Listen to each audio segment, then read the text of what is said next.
నమస్తే అన్న అందరికీ నమస్కారం.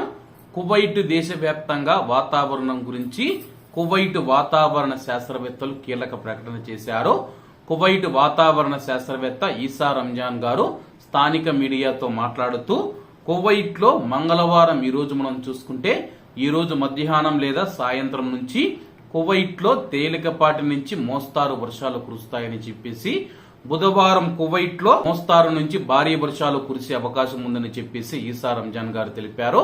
ప్రస్తుతం కువైట్ లో మనం చూసుకుంటే కొన్ని ప్రాంతాలలో చలి ఉంది, మరికొన్ని ప్రాంతాలలో మనం చూసుకుంటే వాతావరణం అస్థిరంగా ఉందని చెప్పేసి, ఈ యొక్క వాతావరణం రాబోయే రోజుల్లో మనం చూసుకుంటే ఉష్ణోగ్రతలు ఇప్పుడు 3 డిగ్రీలకు పడిపోతూ ఉన్నాయి.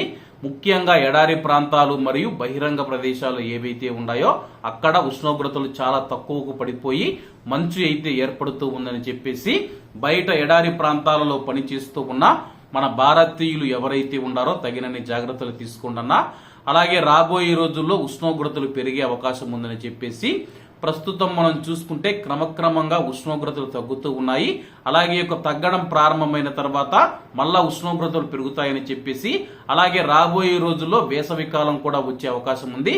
అలాగే వేసవి కాలం సంబంధించి గత సంవత్సరం మనం చూసుకుంటే 15 రోజులు ముందైతే రావడం జరిగింది. మరి ఈ సంవత్సరం ఎన్ని రోజులు ముందు వస్తుందో అని చెప్పేసి వాతావరణ శాస్త్రవేత్తలు ఇప్పటి నుంచే లెక్కలైతే వేస్తూ ఉన్నారు. ఏది ఏమైనా సరే కువైట్ లో వర్షం పడిందంటే కానీ ప్రవాసులకు చాలా ఇబ్బంది ఉంటుంది. ముఖ్యంగా ఇళ్లలో పనిచేసేవారు ఎవరైతే ఉంటారో డ్రైవర్లు కానీ, అలాగే ఎవరైనా ఇళ్లలో పనిచేసే మహిళలు ఎవరైతే ఉన్నారో మొత్తం ముందు పక్క మొత్తం కడగాల్సి ఉంటుంది. అలాగే డ్రైవర్లు అయితే వాహనాలు కడిగినా కానీ మళ్ళీ కడగాల్సి వస్తుంది. కాబట్టి ఈ రోజు మంగళవారం మరియు రేపు బుధవారం కువైట్ లో వర్షాలు పడే అవకాశం ఉందని చెప్పేసి వాతావరణ శాస్త్రవేత్తలు అంచనా వేస్తూ ఉన్నారు. కాబట్టి అందరూ బాగుండాలి, అందులో మనం ఉండాలి. అందరికీ నమస్తే అన్న, జై హింద్.